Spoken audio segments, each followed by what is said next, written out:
Hey guys, welcome back to the channel. Hope life is treating you exceptionally well. Today I want to talk about what cheap bike would I realistically buy today.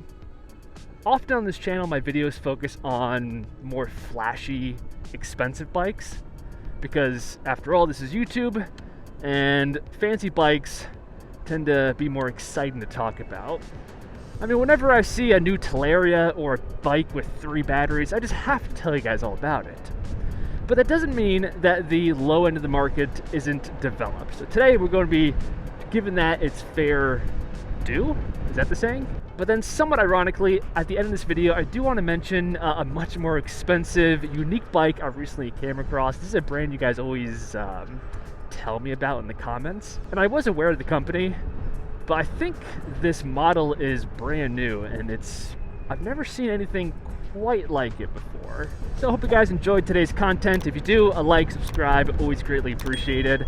And I don't have a sponsor for this video. Most of my videos don't have sponsors, but I want to try something new. I'm going to call it Product Highlight. So the premise here is just to highlight cool products I've recently bought off of Amazon that I think you guys might also benefit from, because this channel is an Amazon associate, so I can earn a commission off of things that I help sell. And for this first episode, it is going to be this product right here. It looks just like a taillight, and it is, but it's also an alarm system 2-in-1 combo. So it comes with a little remote here, so I can put it on. It has that mode, and this mode, my favorite mode, and then solid on. Then in addition, you could lock the bike, and it's a motion sensor, so now if I go to touch the bike, it's surprisingly sensitive. If I just do this, boom, it's giving me a little warning. If I move it again, it should go off. Pretty cool. So pretty cool. I've owned it for a couple of months now and it's working just fine.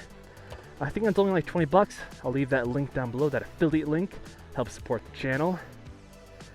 And I think if you go to buy an alarm and a taillight separately, I think each one is going to be about 20 bucks, so actually a pretty good deal. Okay, but to get on with the video now, what cheap bike would I buy today?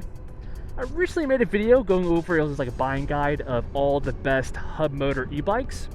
By the way, yes, there is a version of this for mid-drives coming out soon. Make sure you are subscribed to the channel for that. But in that video, I covered almost every price range. And at the low end, I said the Kepler is the best option for that price range. The Kepler is a beast of a bike. It has a 1,000 watt motor. I think the peak is 1,800 watts, so above average. The battery is also above average, 52 volts, 20 amp hours. The only thing that's not great about the Kepler, in my opinion, is the size. It's physically a pretty massive bike, largely due to the wheels. They're 26 inches in diameter and they're fat tires. I much prefer smaller bikes like this, kind of the moped design. They're just more agile, easy to store in the garage. Aside from the size, I'm not going to be calling it, that is illegal. Look at the double yellow. This guy doesn't appreciate double yellow. But yeah, I'm not crowning it the best cheap bike in this video because honestly, it's not that cheap. It is sub 2,000 bucks. It's $1,800. And it's a good value for the specs. Again, the battery's big, the power of the motor is above average, but I wouldn't call it cheap. I mean, if you just browse something like Amazon, you can find tons of bikes that are around like $1,200 price point. And in general, they're all pretty boring, right? This is usually why I talk about more expensive bikes, but they have like a 750 watt motor, a small 48 volt battery. I did recently review one of these cheaper bikes on the channel. I'll leave that video linked somewhere on the screen if you guys want to go check it out. And I thought the bike was great.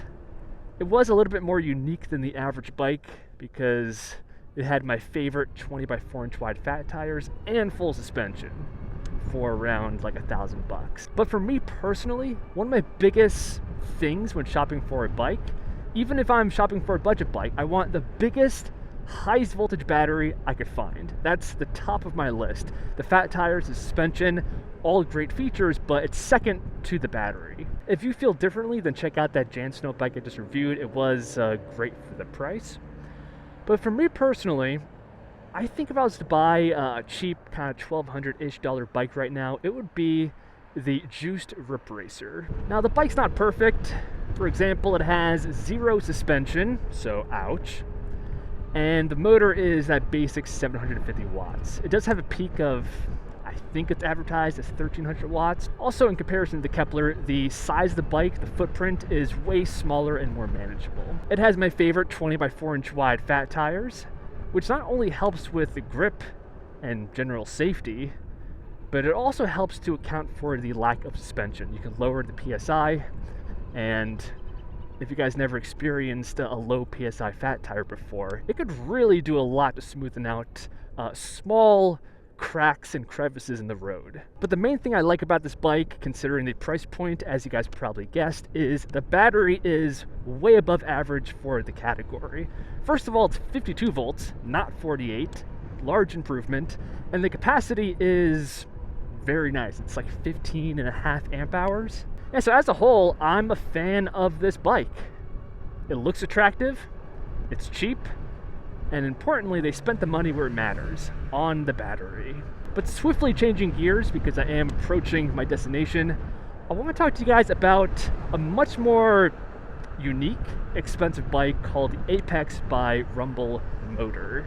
This company sells a few different models. All of them are different than the industry norm, which is something I appreciate. I like when companies take a risk, try something different. But the Apex in particular drew my attention because this is a dual hub motor system, and you don't really see too many of those anymore. I remember the Grizzly. I think that holds the crown as the most popular dual motor bike of all time. Correct me if I'm wrong in the comments. But aside from that bike, it's not really that common of a thing. But we have it in this bike, and each motor is rated at 1000 watts. And based off of the look of these motors, I think they are geared hub motors. Because yes, I'm approaching that point that I can tell hub motor types simply by look. I could be wrong though, it doesn't explicitly say it on their website. But we're dealing with dual 1000 watt hub motors. It's also a dual battery system.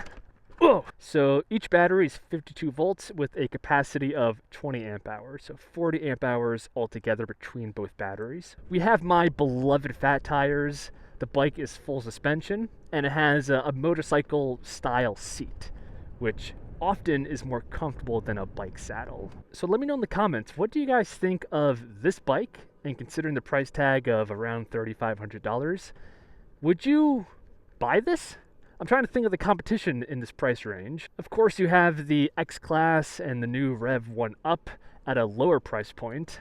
Very compelling bikes. They soak up a lot of the market share, I think, but they're not dual motor or dual battery systems. I remember about a year ago, I did conduct a poll on this channel asking you guys your thoughts or your preference between dual hub motor and single hub motor builds. And if I remember correctly, dual hub motors did slightly eke out the win on that poll. And dual hub motors will give you a lot more instant torque. That's one of the shortcomings of hub motors. They don't have a lot of low-end immediate power, so adding a second one is certainly going to help in that aspect. But if it was up to me, at that point, I'll just go with the mid-drive motor. A mid-drive is going to give you that better low-end power, but it also does add a complexity. You have a chain to deal with, gears that wear out over time, and hub motors eliminate that. So I can definitely see an advantage here for their system like this. But that's gonna have to do it for this video. I'm just doing loops in this parking lot. I gotta go get my swole on, lock the bike, and then lock it again. Nice. Don't forget, link down below, support the channel. All right, I'll see you guys in the next one. Oh shit.